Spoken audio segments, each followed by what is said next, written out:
Hi friends ఈ video వచ్చేసి ముందు జాగ్రత్త కోసం చేస్తున్నాను అన్నమాట.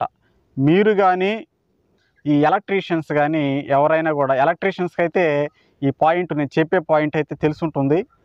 అలా కాకుండా మీరు ఎలక్ట్రీషియన్స్ కాదనుకోండి, అలాంటప్పుడు ఏంటంటే ప్రాణాలకే ముప్పు అన్నమాట. సో ఏంటి అనేది ఈ వీడియోలో నేను ఎక్స్ప్లెయిన్ చేస్తాను.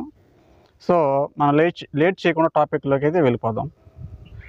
మనకి ఈ సీలింగ్ ఫ్యాన్స్ ఉంటాయి కదా, సీలింగ్ ఫ్యాన్స్ మనం స్విచ్ వేసినప్పుడు రన్ కాకపోతే తిరగకపోతే దీనికి చాలా కారణాలే ఉంటాయి.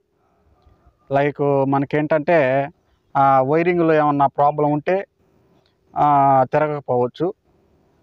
అలా కాకుండా నేను చెప్పే పాయింట్లో చూసుకున్నట్లయితే మోటార్లో ఉన్నటువంటి వైరింగ్ కాలిపోతే సీలింగ్ ఫ్యాన్ తిరగదు. అలాంటప్పుడు మనం స్విచ్ చేస్తే పనిచేయదు.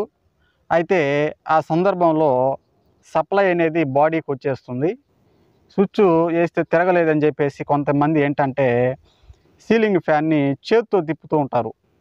అలా తిప్పినప్పుడు ఏంటంటే మనకి షాక్ కొట్టి ప్రాణాలు పోయేటటువంటి ప్రమాదం జరిగే అవకాశాలు ఉంటాయి. కనుక ఈ పాయింట్ని మీరు గుర్తుపెట్టుకోండి. ఎప్పుడూ కూడా తిరగలేదని చెప్పేసి మనం చేతితో టచ్ చేయడం అనేది చేయబాకండి.